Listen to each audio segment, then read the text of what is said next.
Time now for sports on 104.7 The Cave. Here's Ned Reynolds. Mike, the intern, Ned Reynolds, back in the studio on a Monday morning. So, of course, the Kansas City Royals were in the playoffs last week. Chiefs were playing last week Monday Night Football. There was just all kinds of stuff going on. Then the Royals are out. Chiefs are on the bye week. I had a lot of fun watching college football on Saturday, but I don't feel like I did anything yesterday. But there was action in the league. Chiefs weren't a part of it, though. No, but they will be next weekend when they play the 49ers. How about the Detroit Lions going into Dallas? And they put it to the Dallas Cowboys, 47-9. May have been a bit of a Pyrrhic victory, however, because Aiden Hutchinson, who is one of their top all-pro, in fact, he's the National Football League sacks leader, broke his leg in the game and probably put him out for the rest of the season. Tampa Bay, they're big scores yesterday. Tampa Bay 51-27 over the New Orleans Saints in New Orleans. The Texans going to New England and bashing the Patriots. Patriots aren't very good. 41-21, that was in Foxborough. Chicago Bears sticking it to Jacksonville, 35-16 in London. Very big scores in the NFL yesterday, but hey, it all goes on. We're approaching mid-season now, and anything can happen. It's been a lot of fun to watch. I know I kicked the crap out of my fantasy football opponent yesterday. Wasn't even funny. Of course, I mentioned college football. There was a lot of really good games on Saturday, including the game between the number 2 and number 3 team in the country. I thought that was a dandy. And it figured out to be just exactly that, too, Ohio State and Oregon. But the rankings have come out today, Associated Press rankings, and pretty much as I expected. Texas is number 1. They just they dominated Oklahoma 34-3. Oregon and Ohio State, what a great matchup that was. Oregon wins it 32-31, and Oregon gets number 2. Now, you know Ohio State's not going to drop very far, and they didn't, only 2 places.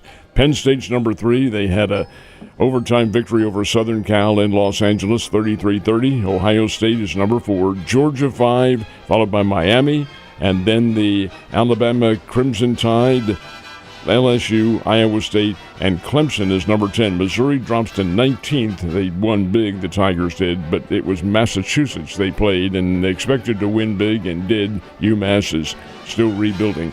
But for the first time in many years, I don't know how long it's been exactly, but it's at least 20 and maybe 25 or 30. Army and Navy are both in the top 25. Army's 23, Navy's 25, and both are undefeated. Takes me way back to the old days when I was a kid when those teams were always number 1.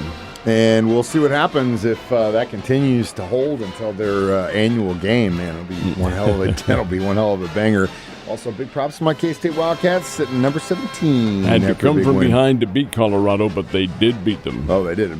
They took care of business with prime time. No problemo there. We did have some racing going on in Charlotte, and we're close to the end of that playoff series, too. They have about 4 or 5 more races to go. I'm not sure what the exact number is, but they raced on Sunday, at the Charlotte Roval. Now, what is that? Well, it's a combination of an oval track, which NASCAR normally uses, and a road racing course, which is becoming a part of NASCAR. Now, it's a combination, and both are within the Charlotte Motor Speedway. Kyle Larson got the win, beat Christopher Bell to the checkered flag. Those 2 guys and 6 others advanced to the next playoff round. They cut the field yesterday from 12 to 8. And the next playoff race is this coming Sunday in Las Vegas. And then they'll have another cut, and that comes after, I think, Martinsville, Tennessee, if I'm not mistaken, or Virginia, I should say. And then the final race, which is forthcoming in Phoenix, and that'll be November the 10th. We've got the NL Championship Series underway. We've got game 1. Dodgers win it big, 9-0 over the New York Mets. Take a 1-0 lead, and they will play later on today in Los Angeles. The big story, first of all, Mookie Betts had a trio of RBIs. Shohei Ohtani had a couple of hits in this one. But the big story is the pitching. Jack Flaherty pitched 7 innings of shutout baseball. And, Mike, the Dodgers have now thrown 33 straight scoreless innings in postseason baseball. 33 straight. That ties the Dodgers with the 1966 Baltimore Orioles, who threw 33 straight scoreless innings. Pitching dominated then, dominates now in the postseason. The Dodgers have a great pitching staff, and that record could be broken today. Just 1 inning of scoreless baseball, and they have it right there. Dodgers 9, Mets nothing. The Cleveland Guardians and the New York Yankees begin play tonight at Yankee Stadium. Seems like old Jackie Boy's finally found his home after a little bit of traveling away from the St. Louis Cardinals. Yeah, interesting series there. I think baseball is going to get their East and West World Series. Possibly. Well, yeah, it definitely will be. Shake down that way, but New York, sure. LA. Well, Cleveland, of course, is still Eastern time zone, but I really think the Yankees are going to win this thing. Let's see what happens. All right, we talked about the national college teams. What about our local college guys this weekend? Well, the Bears and Mizzou were both lopsided winners. Mizzou 45-3 over UMass, Massachusetts. Their Massachusetts ball club is still rebuilding after a couple of decades of really odd football. They played as an independent, and now they're going into the Mid-America Conference next year. But Massachusetts really is simply not very good at all. They've never had more than 3 wins in a season. And Missouri is pretty good, but the Tigers expected to win. I can't say as much for the Bears. I expected them to have a very tough game with Illinois State, and it was not.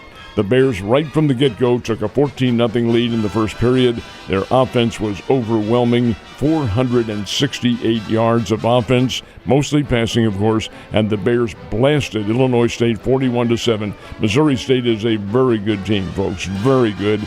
They will host Indiana State this weekend here in town. It's homecoming, and Indiana State's coming off a win, but they're not in the ballpark with the Bears. This should be a really good show, and I hope the fans turn out to see it. The Bears can play, and it's an exciting, quick-strike offense with Jacob Clark at quarterback. They can do some things. They definitely can do some things, and very quickly. Last but not least, we had kind of a benefit exhibition baseball game at Hammons Field Saturday night. The battle for Bell. Who got the prize? Well, there were 2 of them. There were 2 games, one at noontime and then one at 6:30. There are 4 teams involved in Battle for Bell, which is a benefit, as you mentioned, for the ALS Foundation at Cox Health. The first game went to Mission. Mission is the new name for BBC, Baptist Bible College here in town. It's now known as Mission University, and Mission defeated Evangel 11-4 in the first game. Second game was the Bears and Drury. Missouri State folks hit 7 home runs in this game, 7 out of Hammons Field, and they were giant shots. 23-4, the Bears defeated Drury in this game. The score is lopsided, yes, but it got away from Drury in the mid-portion of the game by some errors and walks and so forth, and the Bears have some big lumber. Missouri State is physically a very big baseball team, and they're big hitters as well. 23-4 was the final in that one. Just knocking those lights right out of the park, Ned. You have a good Monday. I'll see you tomorrow.